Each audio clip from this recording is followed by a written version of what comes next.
Lipo-A e lipo-B, são esses exames que vão contar se você tem possibilidade de desenvolver um infarto, um AVC ou não. Lipo-A e lipo-B. Dá uma esquecidinha em colesterol, que ele não é o pior da quadrilha. Porque é o seguinte, pessoal, vamos falar um pouquinho de história e vamos fazer uma analogia com um filme que muita gente já deve ter assistido, é um filme muito bacana, que é A Espera de um Milagre. Você lembra por que aquele rapaz morreu? Ele morreu porque estava no lugar errado, na hora errada, mas ele estava lá para fazer o bem. Então ele representa para nós o colesterol. O colesterol por si só ele não é vilão. Se tirar todo o seu colesterol do seu corpo, você morre. Porque a periferia das células, que é a parede, a membrana, ela é formada por colesterol. Os hormônios esteroidais, testosterona, estradiol, depende de colesterol. Vitaminas, lipossolúveis. Então, depende sim do colesterol. O problema é que na análise da placa de ateroma, você vai encontrar quem lá? O colesterol. Agora nós temos que entender quem é que levou ele para lá. As LDLs. Pequenas, densas, oxidadas. E detalhe, entendam isso com muito carinho. Se você estiver rodando uma rodovia em que o asfalto for um asfalto bem feito, não tiver cheio de trinca, dificilmente a chuva vai danificar esse asfalto. Ou o próprio peso dos veículos, se não tiver excesso, óbvio. Agora, vamos trazer essa analogia da estrada para a parede dos vasos, o interior dos vasos, que nós chamamos de íntima ou endotélio. Se esse endotélio estiver saudável, dificilmente você vai formar placas ali. Aí quem entra em cena? Processos inflamatórios. O açúcar, ele inflama muito.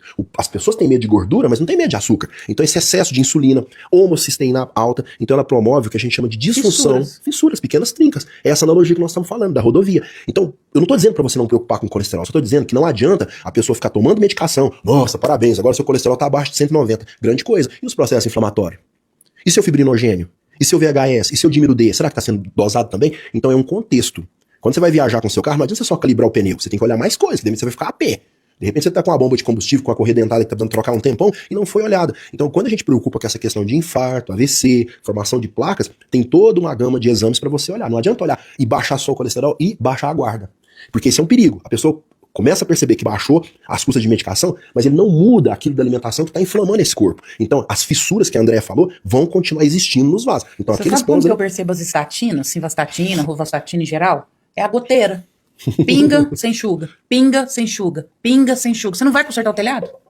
Não é que ela não serve, ela serve. Você tá ali grave, você tá formando ateroma. O médico não vai ter muito o que fazer. Mas, tão importante quanto isso é entender o que tá fazendo a água cair. Então, mais importante que baixar isso com as estatinas em geral é trabalhar outros exames, é trabalhar estilo de vida, para que isso não aumente. Não só baixe com remédio.